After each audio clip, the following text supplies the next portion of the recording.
Hello guys, Solo Earth Signs, Virgo, Capricorn, and Taurus. Welcome dito sa aking channel, Kapalaran 888. Welcome guys. Alamin natin kung anong messages, Earth Signs, Virgo, Capricorn, and Taurus. Tayo general reading, so pwede kang makaresonate. Gamitin mo yung intuition sa panunood. Okay, message of concern number 14. Ooh.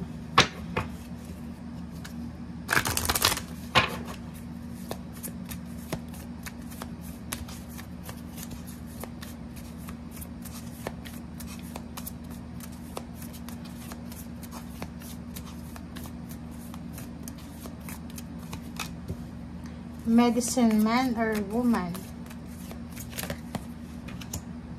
OMG! So, it's double confirmation yung imprisonment or slavery.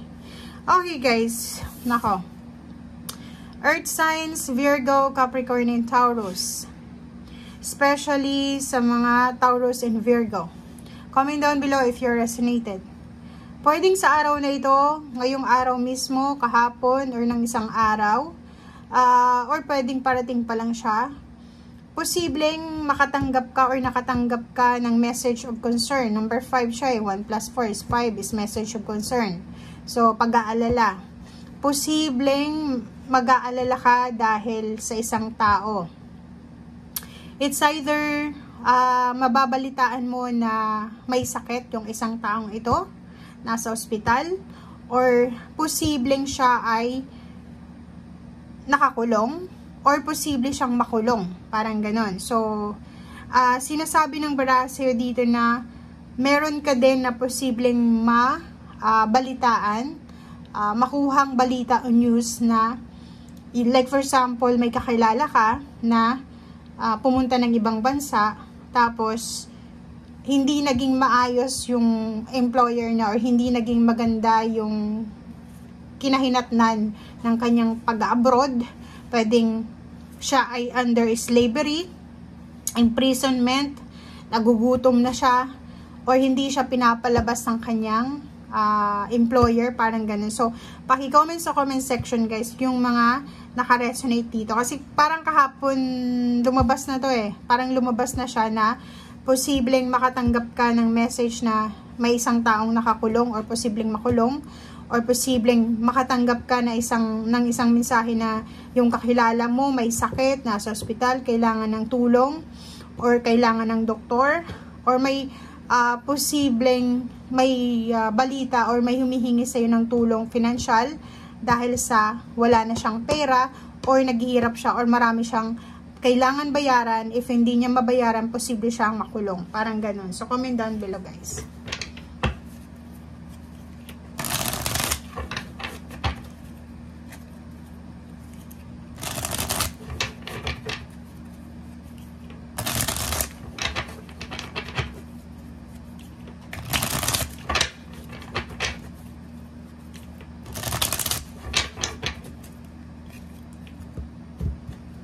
Or pwedeng ikaw to mismo, pwedeng makatanggap ka, siguro may nararamdaman kang hindi maganda sa katawan mo, nagpa-doktor ka, so posibleng yung doktor ay may sabihin sa yung hindi magandang result, parang ganon.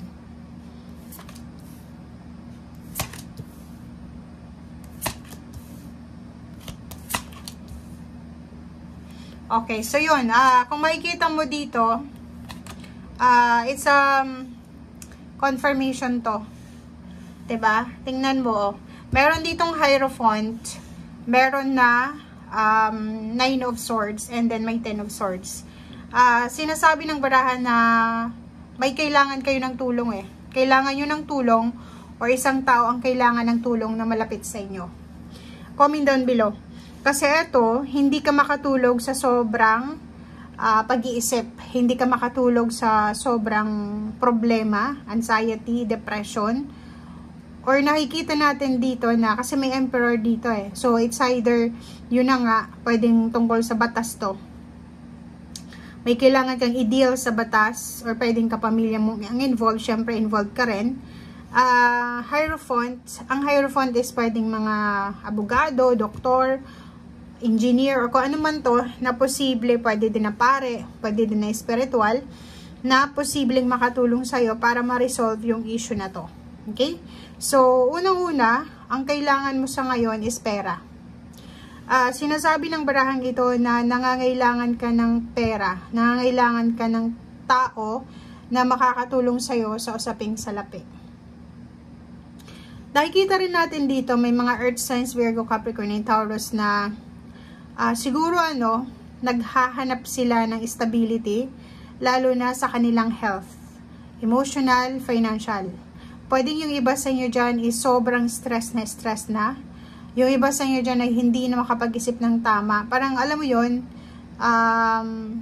araw-gabi kang namumroblema sa pera, maraming pag-aaway sa paligid, parang ganun. So nakikita natin dito guys na nakakaramdam ka ng imprisonment, stagnation.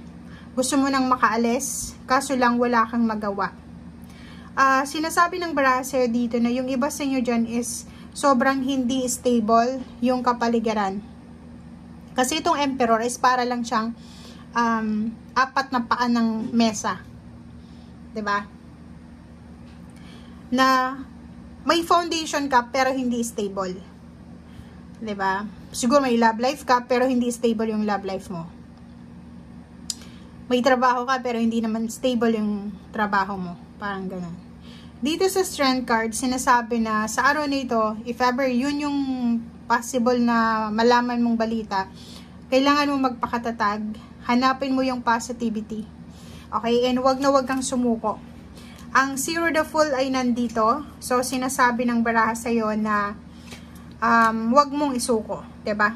Tingnan mo. Sinasabi ng baraha na if ever tungkol ito sa kapamilya mo, kasi Nine of Cups is family, if ever tungkol ito sa kapamilya mo, or tungkol ito sa'yo, wag mong isusuko.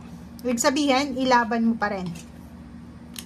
Sinasabi ng baraha sa'yo dito na if ever ibang tao to, and iniisip mo na isuko na lang, pag-isipan mong mabuti dahil pwedeng nakadepende yung kanilang trust sa'yo, or yung emotion nila is nakadepende sa'yo. So, pag sumuko ka or sinuko mo kung ano man ito, posibleng mawalan din sila ng pag-asa. So, parang kailangan natin ng realization.